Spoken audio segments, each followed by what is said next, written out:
உங்கள் favourite TV ஷோக்களை இனி miss பண்ண தேவையில்லை. ZEE5 இல் முற்றிலும் இலவசமாக காணுங்கள். இங்கேயும் எப்பொழுதும். வாசுவ கொன்ன மாதிரி என்னையும் கொன்னுடுவீங்களா? இல்ல வீட்ல வந்து பிரச்சனை பண்றேன்னு போலீஸ் கம்ப்ளைண்ட் கொடுப்பீங்களா? போலீஸ்க்கு போனீங்கன்னா என்ன நடந்துச்சுன்னு என்கிட்ட விசாரிப்பாங்க. நானும் நம்ம வாழ்க்கையில நடந்த எல்லாத்தையும் சொல்ல வேண்டியதா இருக்கும்.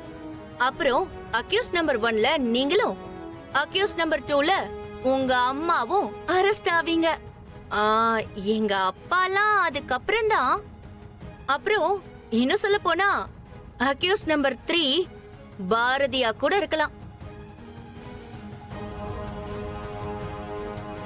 ஏன்னா புருஷன் ஆக்சிடென்ட்ல சாகல, கொலை பண்ணிதான் செத்தான்னு தெரிஞ்சும் ஏன் இன்னும் கம்ப்ளைண்ட் கொடுக்கலன்னு, ஏன் இவன் கூட இன்னும் வாழ்ந்துட்டு இருக்கேன்னு போலீஸ் கேட்பாங்க மாமா. அப்புறம் நீயும் இந்த கொலைக்கு உடந்தையான உன்னையும் தூக்கி உள்ள வைப்பாங்க, தெரியும்ல?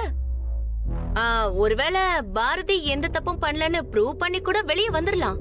ஆனா அதுக்குள்ள நியூஸ் சோசியல் மீடியாவுக்குலாம் போய் பார்ப்பதற்கே அப்பாவி போல இருக்கும் இவர்தான் ஆசை நாயகனோடு சேர்ந்து தாலி கட்டிய கணவனை கொன்ற மனைவின்னு போட்டு நார் அடிச்சிருவாங்க.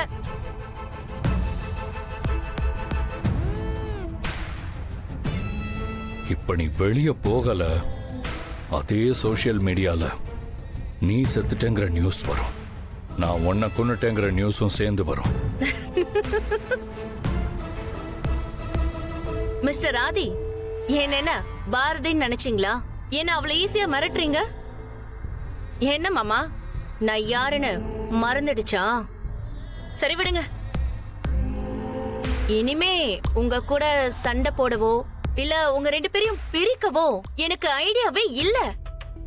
ஏன்னா நீங்க 2 பேரும் சேர்ந்துதான் எல்லாத்தையும் பக்காவா பிளான் பண்ணி செஞ்சுட்டு இங்க வந்து தனியா யாருக்கும் தெரியாம ஜாலியா வாழ்ந்துட்டு இருக்கீங்க. எனக்கு இந்த விஷயம் இப்பதான் தெரிஞ்சது. சோ இனிமே உங்க 2 பேரையும் பிரிக்கிறது ரொம்ப கஷ்டம். சரி பாரதி, அப்ப நான் கிளம்புறேன். ஆதியை விட பணக்காரன் யாராவது இருந்தா நான் உனக்கு போன் பண்ணி சொல்றேன். அவனை எப்படி ஏமாத்தலான்னு எனக்கு பிளான் மட்டும் பண்ணி கொடு. வர பணத்துல நான் உனக்கு ஷேர் கொடுத்துடுறேன். ஆதி மாமா, அப்ப நான் வரட்டுமா?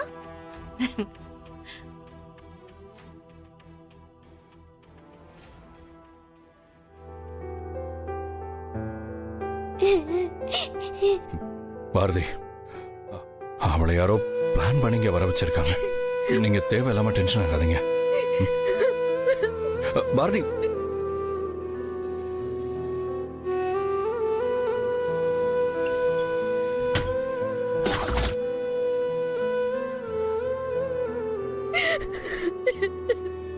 ZEE5 ஆப்பை டவுன்லோட் செய்து அனைத்து எபிசோடுகளையும் இலவசமாக பாருங்க.